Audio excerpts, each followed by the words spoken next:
Everybody knows Christmas is coming. Thank one and all.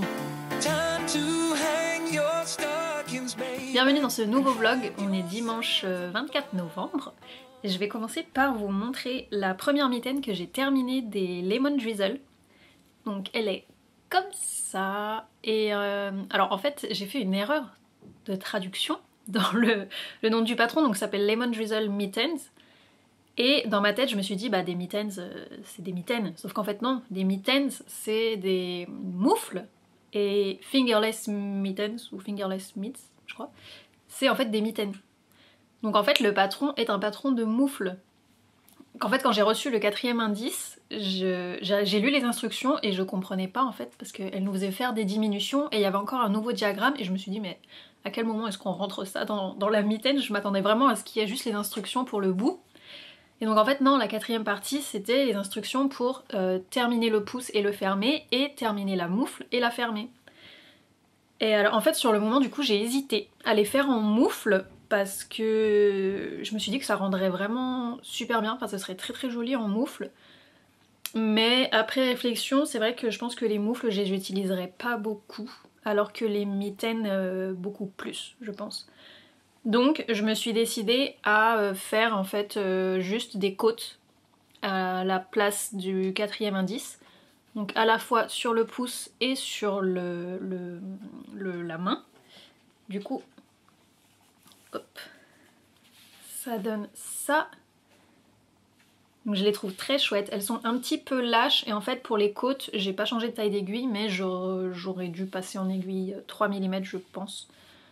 Ça aurait été bien. Alors peut-être que du coup je vais défaire et refaire en 3 mm ou alors passer un petit élastique. C'est pas gênant, c'est juste que je sens que c'est pas collé à mes doigts. Donc je vais voir. Je pense que sur la deuxième j'utiliserai des aiguilles 3 mm et suivant si ça me convient mieux, bah du coup je déferai ça pour refaire en aiguille 3 mm. Mais sinon sur le pouce ça va. Sur le pouce c'est bien et du coup j'ai choisi de faire des côtes de 2 tout simplement, je me suis pas cassé la tête. Mais vraiment le résultat il est très sympa. Mais donc du coup sachez que si vous avez envie de les faire pour les faire en mitaine comme ça sans doigts, bah en fait du coup le patron c'est pas ça. Le patron c'est donc pour des moufles. Mais c'est tout à fait possible du coup juste d'adapter. Donc moi j'ai terminé, je me suis arrêtée là en fait au 3e indice. J'ai fait la grille une seule fois. Ensuite je me suis arrêtée et après j'ai fait des côtes. Voilà, c'est ça. Tout simplement. Là on voit bien le motif. Et voilà, donc là j'ai commencé la deuxième, je vais la faire exactement pareil. Mais c'est vrai qu'en moufle elles auraient été très sympas aussi. Mais j'aurais eu moins l'utilité donc voilà. J'ai fait mon échantillon de Gilliatt, donc j'ai pris des aiguilles 5 mm et je pense que c'est bien. Le tissu reste assez souple, mais sans pour autant qu'il y ait des trous, vraiment des trous. Donc là il est bloqué, hein. Il est bloqué, il reste quand même des irrégularités dessus, mais il est bloqué. Donc voilà, je l'ai pas mesuré encore, là il est sec, donc il faudrait que je le fasse.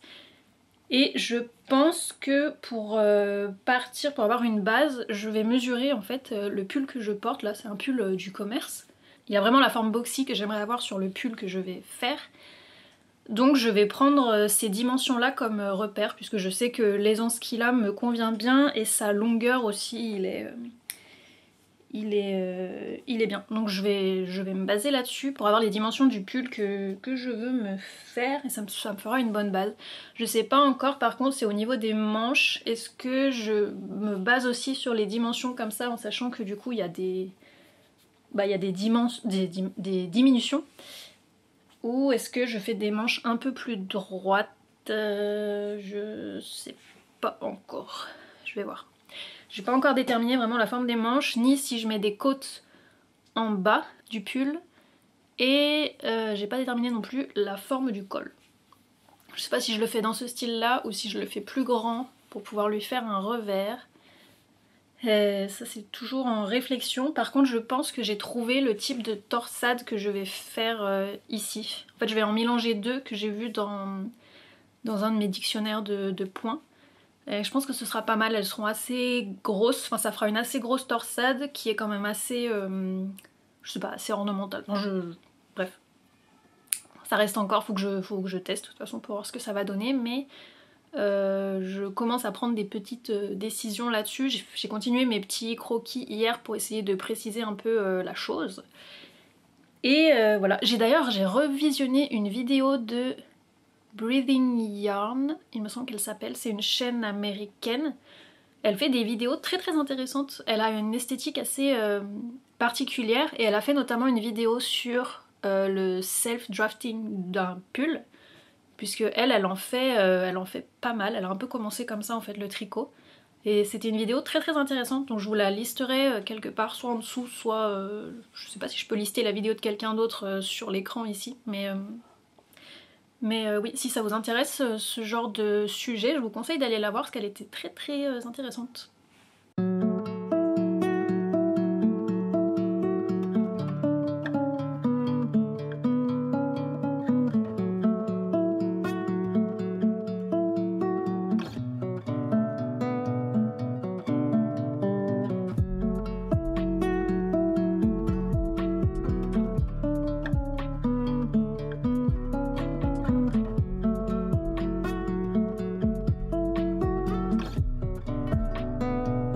J'ai terminé ma paire de mitaines, ça y est, je vais pouvoir les mettre. Alors attendez, je vais vous montrer ce que ça donne. Tac.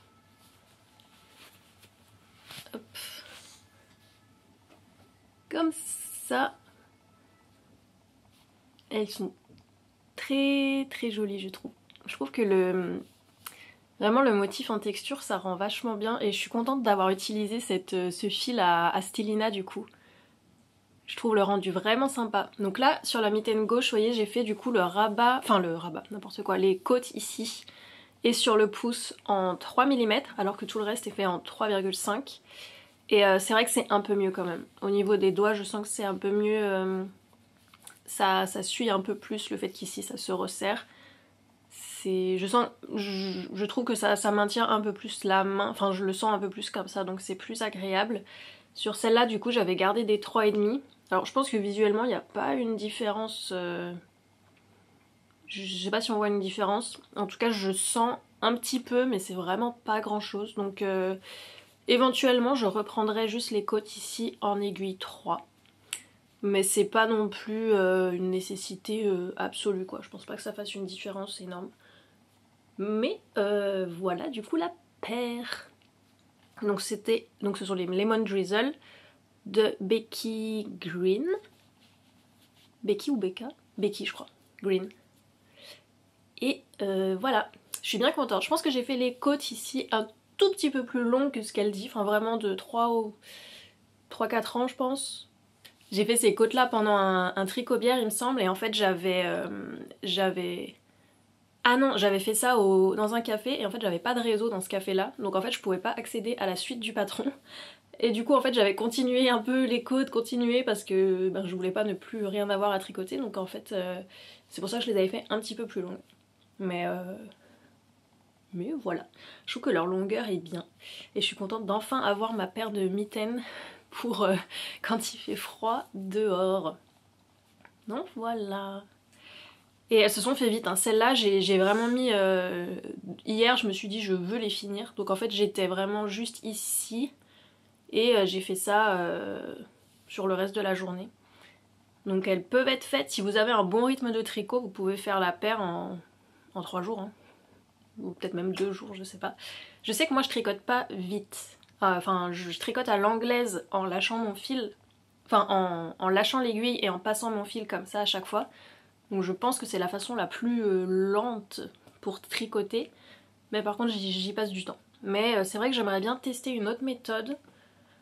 Peut-être, donc pas à la continentale, j'ai pas spécialement envie de tricoter à la continentale, mais sinon en tout cas d'apprendre, toujours en tenant mon fil dans la main droite, d'apprendre à juste passer le fil comme ça en fait. Mais voilà, pour l'instant j'ai juste testé quelques fois, ça marchait pas trop, mais je pense qu'en fait c'est juste qu'il faut que je persévère un peu pour comprendre le truc. Et j'avais dit aussi cette année que je ferais pas de cadeaux tricotés, au final j'ai changé d'avis, je pense que je vais en faire pour mon grand-père. Et pour l'instant, dans l'idée, je serais partie sur lui faire une paire de moufles avec un bandeau. Parce qu'il met pas de bonnet, du coup un bandeau, genre un headband quoi, qui soit assez grand et qui cache les oreilles en gros quand il va dehors. Ce serait ça l'idée. J'ai vu le modèle. Bon alors en soi le bandeau je pense que je pourrais le faire moi-même, mais j'avais envie d'un modèle pour avoir déjà le nombre de mailles et voilà, que je sache que les dimensions sont bonnes et que ça a déjà été testé, voilà. Et du coup je pense que je vais partir sur celui-là. C'est le Weekend Headband de Petite Knit.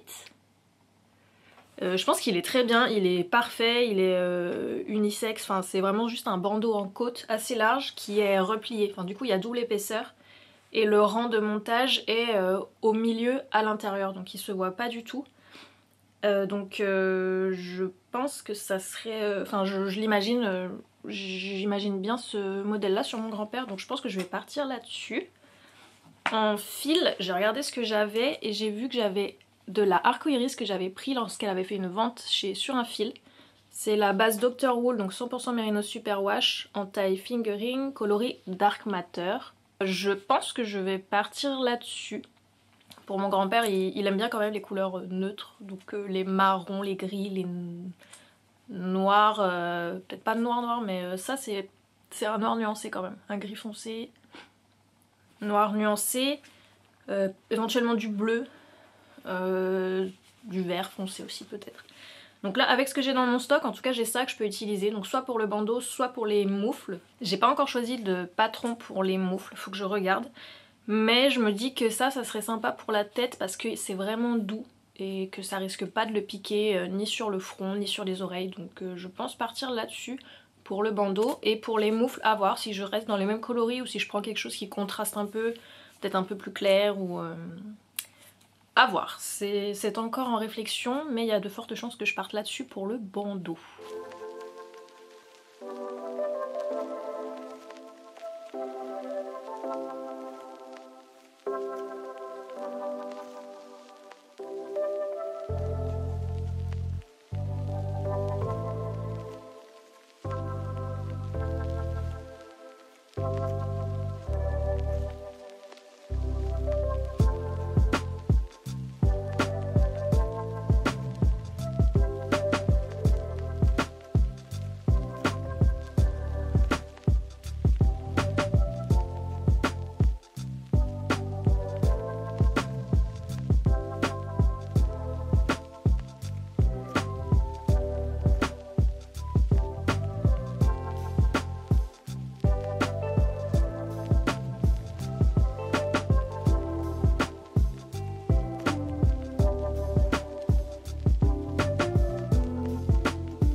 Alors pour le pull que je veux faire, j'ai pris les mesures en me basant sur le pull que j'avais déjà, que j'avais acheté dans le commerce, que j'aimais bien et dont j'aimais bien la coupe.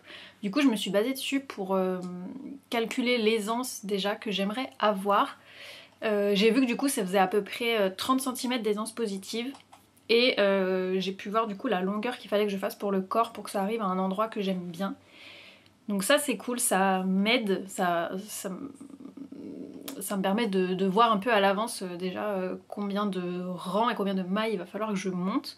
Donc j'ai commencé à faire des calculs. Et à noter combien de mailles ça allait me faire en largeur, en hauteur, combien il allait avoir pour le cou et tout. Donc j'ai passé un petit peu de temps dessus, mais en vrai il y a encore plein d'autres choses qu'il faut que je compte. Par exemple, comme je veux faire des rangs de mailles en verre régulièrement pour que ça fasse comme des grandes côtes sur le pull, il fallait que je vois pour que ce soit réparti régulièrement par rapport à combien de mailles de largeur allaient prendre les torsades et tout. Donc ça prend du temps, mais c'est hyper intéressant à faire, j'aime beaucoup. Il y a vraiment plein de paramètres à prendre en compte en fait, mais je sens que ça construit le vêtement et que ça le rend plus concret, que je commence à voir en fait qu'est-ce qu'il va falloir que je fasse. Donc franchement j'aime bien le processus pour l'instant. Je me suis décidée, je pense, sur la torsade que je veux faire, enfin les 2 torsades qui seront les mêmes que je veux faire de chaque côté devant. Et en fait, je vais faire un mélange entre celle qui est là et celle-là. Et je pense qu'à l'intérieur de chaque losange, là, je mettrai des mailles en verre pour que ça donne une texture et que ça le laisse pas tout plat. Je pense. Donc pour l'instant, je suis partie là-dessus et j'ai fait mes calculs en me basant sur la largeur de cette torsade-là, du coup, que j'ai faite en mixant les deux. Donc j'aime bien. J'ai toujours pas monté le projet pour l'instant. J'essaye vraiment de mettre les choses bien à plat pour que ce soit clair dans ma tête. Voilà. D'ailleurs, j'ai regardé le site de Sister Mountain, donc c'est Claire, son prénom c'est Claire, et en fait elle a 2 articles de blog sur son site, c'est en anglais, mais 2 articles qui parlent de la gradation du coup de pull en utilisant Excel et ensuite comment utiliser la conversion centimètres, mailles, rang, etc. Et donc c'est destiné à la gradation sur plusieurs tailles. Et même si pour l'instant c'est pas ce que je prévois pour ce pull que je fais pour moi, ça m'aide à voir comment on part d'une idée et comment on calcule pour le transformer en un vêtement avec des mailles. Elle a plein de conseils vraiment très utiles dans ces articles, c'est hyper intéressant. Et même au niveau gradation, qui était quelque chose qui restait très abstrait pour moi pour l'instant, pour un vêtement, sur plusieurs tailles et tout ça, ça m'a quand même pas mal éclairci les idées. Alors ça veut pas dire que je serais capable de le faire là tout de suite, mais ça a un peu démystifié le truc et ça m'a permis, en tout cas pour ma taille de vêtements à moi, de comprendre un peu mieux les étapes que je devais faire. Donc c'était hyper intéressant à lire. Si c'est quelque chose qui vous intéresse, je vous recommande ces 2 articles sur son blog. Donc voilà, pour l'instant je suis toujours dans le processus de réflexion et de construction avec ce pull rouge. Ce que j'ai fait d'autre... Ah oui, là j'ai monté, je vous avais dit que je voulais faire en cadeau de Noël pour mon grand-père une paire de moufles et un bandeau. Donc j'ai fait la première moufle, j'ai utilisé la Drops Alaska dans le coloris Toffee qui est le même fil que j'ai utilisé pour ma veste là que j'ai fait de Erin Lin, la Fluffy Border Vest, voilà. Il me restait 2 pelotes de ce marron là, du coup je me suis dit que j'allais faire les moufles avec. Et là je suis partie sans vraiment de patron, je me suis basée pour la construction, je me suis basée sur les Lemon Drizzle que j'ai faites. Mais c'est pas le même échantillon, donc j'ai un peu dû improviser et tester différents montages différents nombres de mailles à monter. Donc au final, je les tricote en aiguille 4,5. J'ai monté la 46 mailles pour cette moufle parce que pour ma main c'est carrément trop grand. Mais enfin ça flotte quoi un peu de partout. Mais mon grand-père a quand même des mains beaucoup plus grosses que les miennes et c'était en longueur que j'étais pas sûre. Donc en fait pour la longueur je me suis basée sur les mains de mon copain. Et je pense que ça devrait le faire. Pour qu'elle soit pas toute plate, j'ai fait une torsade au milieu comme ça, histoire de les habiller un petit peu. Et j'en suis bien contente. J'ai dû refaire la pointe parce que le premier coup elle était trop régulière. Ça faisait vraiment tac tac tac et après le plat en haut. Et j'aimais moyen, et même en les portant on sentait qu'il y avait les deux doigts ici qui avaient pas assez de place. Donc j'ai refait la pointe en modifiant ma façon de faire les diminutions, et en fait j'ai vraiment fait une façon progressive, c'est-à-dire que j'ai fait une diminution, 3 rangs sans diminution, une diminution, 2 rangs sans diminution, une diminution, 1 rang sans diminution, ensuite diminution, diminution et double diminution pour finir. Et comme ça c'est vraiment progressif et ça fait une courbe vraiment arrondie. Et je trouve que c'est beaucoup plus... déjà c'est plus joli, enfin visuellement ça me plaît plus, et en plus quand on la met sur la main ça fait plus naturel en fait. Donc voilà pour la première. Ça c'est monté super vite en aiguille 4,5 avec ce fil assez gros. Donc là j'ai démarré la deuxième. Et je devrais finir ça, peut-être pas aujourd'hui, mais entre aujourd'hui et demain je devrais pouvoir faire celle-là. Donc ça c'est cool, et après il me resterait le bandeau à faire. Là aujourd'hui on est le dimanche, on est le 1er décembre. Et hier, donc le samedi 30, l'après-midi, je suis allée à un atelier yoga et tricot organisé par Gaëlle de Knit Spirit. J'y suis allée avec Sylvia, qui est une copine et organisatrice du Tricot Bière, auquel je vais, et c'était très sympa. Il y avait 1 heure de yoga, animée donc par Gaëlle et par Jessica, qui était la co-animatrice avec elle, qui organisait ça chez elle. Et ensuite on avait 1h30 de goûter tricot, donc c'était vraiment chouette, c'était une ambiance assez posée, c'était très détendu, et le yoga faisait du bien, et en plus c'était concentré en partie sur les zones qui sont sollicitées quand on tricote, donc les mains, les avant-bras, les épaules. Donc c'était vraiment très très chouette. On était 6 participantes, je sais pas si c'était le nombre maximum de places qu'il y avait, mais en tout cas on était 6, donc c'était un petit groupe, c'était bien. C'était vraiment une très chouette expérience. On a payé du coup, c'était 40 €, si on venait à 2 c'était 40 € par personne, et si on venait tout seul c'était 50 € il me semble par personne. Et je crois que Gaëlle organise ça régulièrement. Je sais pas exactement tous les combien, mais voilà. Moi c'était la première fois que je rencontrais Gaëlle et la première fois que j'allais à ce type d'atelier, et j'ai trouvé ça vraiment très très chouette.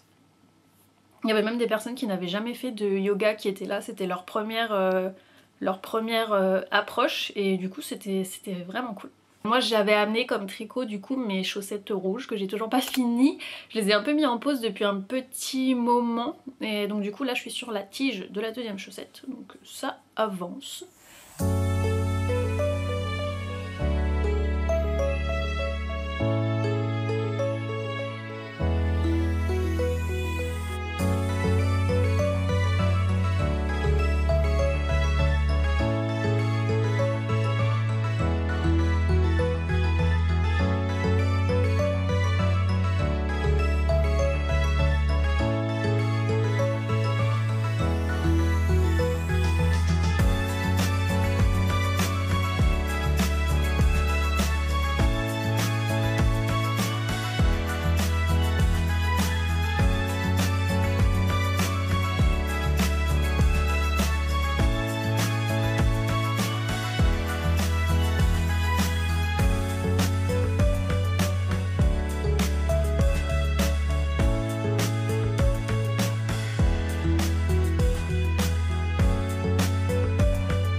J'ai terminé la paire de moufles que j'ai fait comme cadeau de Noël pour mon grand-père. Du coup elle est... Oups. Tac. Comme ça. Bon, pour moi évidemment elle est trop grande, donc ça rend pas tout à fait pareil.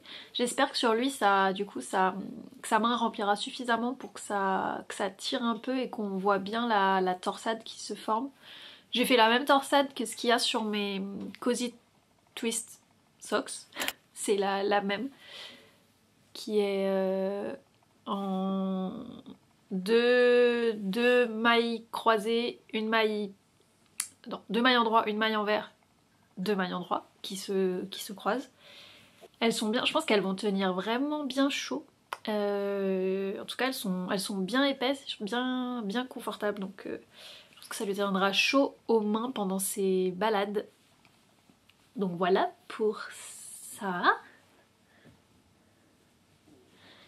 J'ai testé l'autre jour, je voulais faire des petites décos de Noël. En fait j'ai eu juste envie de tester le patron de Petite Knit qui est gratuit pour faire les petits bonbons là, vous savez, les genres de papillotes en tricot. Donc j'ai regardé ce que j'avais comme reste parce que un petit bonbon ça utilise vraiment pas grand chose comme fil. Donc moi j'ai utilisé il me reste ça de Sokier DK, ouais c'est celle-là, en coloris quartz, donc qui est un fil DK, light DK on va dire. Et il me restait ça que j'ai depuis longtemps de Harwetta rouge. Voilà, il y a même pas 20 grammes, il doit y avoir 15 grammes, je sais pas trop combien il y a. Mais en tout cas pas beaucoup, et donc je sais plus le numéro du coloris. C'est le fil que j'ai utilisé dans mes chaussettes chinées rouge et blanc que j'ai fait il y a longtemps. Je sais même pas si c'est marqué sur Ravelry ce que j'ai utilisé, enfin bref. Donc c'est bref, le coloris rouge, un rouge un petit peu foncé. Et donc j'ai combiné les deux pour faire ça. Donc voilà, c'est tout mignon je trouve, j'aime bien. Je pense que je vais en faire d'autres. Comme au début je m'étais dit que je pourrais faire une guirlande avec. Il faudrait que j'en fasse quand même pas mal. Donc, pour l'instant je pense que je vais juste en faire comme ça quelques-uns à placer voilà, pour décorer un petit peu. Mais je les trouve très jolis. Ils sont très sympas, et pour fermer, enfin pour resserrer ici j'ai utilisé un petit bout de ce fil là. Comme ça se voit pas. Au niveau de la construction ils sont tout simples, hein, donc le patron est gratuit, oui, je sais plus si je l'ai dit, et en fait c'est presque un tube uniforme avec juste à cet endroit là et cet endroit là on a 2 rangs pour faire une diminution, une assez grosse diminution, et ensuite un rang pour revenir au nombre normal de mailles. Et voilà, et après on fait des petites rayures avec les coloris qu'on veut. Donc c'est vraiment un petit projet qui prend pas très longtemps, je pense que j'ai mis 1h30 peut-être à en faire un. En aiguille, c'est en aiguille 3 mm. Après vous pouvez l'adapter à la taille d'aiguille que vous voulez. En vrai, si vous voulez faire genre une papillote énorme avec une grosse laine épaisse, ça après vous faites vraiment comme vous voulez. Et donc voilà, j'en ai fait une. Pour l'instant je pense que j'en referai d'ici Noël. J'en referai peut-être une ou deux. J'aime bien. En tout cas c'est un patron tout simple mais bien sympa et bien amusant à faire. La dernière avancée que je peux vous montrer, c'est... Oups là. C'est mon pull rouge que j'ai enfin monté. Oups, désolée pour les aiguilles. Alors c'est vraiment un tout petit début qui fait ça. Donc là on est sur le haut du dos. Et déjà ce petit bout là, c'est déjà là on est sur la 3e tentative. En fait, donc j'ai fait mes calculs, tout ça. J'ai pas encore tous les calculs du pull faits, mais suffisamment pour démarrer le dos. Savoir où va être placée la torsade sur le devant. Je sais pas encore exactement le rythme d'augmentation du col, ça je verrai. Mais bon, j'ai quand même pas mal de calculs faits. Mais donc au début, la première fois que j'ai monté ça, avec le nombre de mailles qu'il fallait que je monte ici, enfin que j'avais décidé de monter, il fallait que je fasse ici des côtes, enfin le rang de mailles en vert était sur 2 mailles. Donc j'avais 2 mailles en vert ici, et ensuite mes mailles en droit. Et en fait j'ai fait quelques rangs comme ça, et je me suis dit qu'en fait c'était trop large, c'était pas vraiment l'aspect que je voulais, ça faisait un trop gros écart. Je trouvais ça trop gros. Donc j'ai défait. J'ai remonté en augmentant d'une maille ici afin de tomber sur un compte impair et de pouvoir avoir une seule colonne de mailles en vert qui sépare à chaque fois. Donc là je préfère, ça c'est ce que je voulais. Par contre pour le rythme des augmentations ici, j'augmentais sur chaque rang endroit. Donc là on tricote à plat, hein, un rang droit, un rang vert. Et je faisais des augmentations sur chaque rang endroit, sauf que du coup ça me faisait une augmentation ici, une augmentation ici à 45 degrés on va dire. Donc cette augmentation, enfin cette ligne là qui descend, parce que j'augmente au fur et à mesure, c'est la ligne de... je vous le montre devant mais c'est pour derrière du coup de pente de l'épaule en gros, pour que ça suive un petit peu et que ce soit pas tout droit. Sauf que du coup 45 degrés c'était beaucoup trop, ça me paraissait vraiment trop pentu. Donc j'ai redéfait et j'ai redémarré cette fois en faisant les augmentations sur les rangs endroits et les rangs envers. Donc pour augmenter 2 fois plus vite. Et là je pense que c'est bon. On est bien. J'ai pas fini mes augmentations encore. Je crois qu'il doit me rester encore une vingtaine de mailles d'augmentation, peut-être un peu moins, à faire au total. Ouais, je crois que c'est ça. Et voilà. Donc pour l'instant c'est un petit début, mais je suis vraiment très contente de l'avoir démarré. Là j'avais vraiment envie, j'ai d'autres projets sur lesquels je dois avancer en priorité on va dire. Mais j'avais quand même hyper envie de le lancer juste pour démarrer, commencer à tricoter avec ce fil, voilà. Donc je sais pas encore à quel rythme je vais l'avancer lui, mais au moins il est démarré et ça m'a permis de déjà commencer à prendre des notes parce que du coup je vais tout noter au fur et à mesure. Enfin je note tout au fur et à mesure ce que je fais. Ne serait-ce que si je veux me le refaire ensuite ou le refaire pour quelqu'un d'autre, que je sache ce que j'ai fait. Parce que en fait on oublie, si on note pas vraiment on oublie hyper vite ce qu'on a fait, rien que le nombre de mailles que j'ai monté, ou à quel moment je suis passée en maille en vert, les augmentations, machin, enfin tout ça, je pense qu'on l'oublie aussitôt qu'on l'a fait vraiment. Donc j'essaye de tout noter. Et voilà, donc ça va prendre un certain temps, mais voilà pour l'instant le petit début. Donc j'arrête ce vlog ici et je vais en démarrer un autre. J'aimerais bien pouvoir vous en poster encore un là avant que je parte pour les vacances de Noël. Donc je vous dis merci beaucoup d'avoir regardé la vidéo jusqu'ici et je vous souhaite un bon tricot d'ici la prochaine vidéo.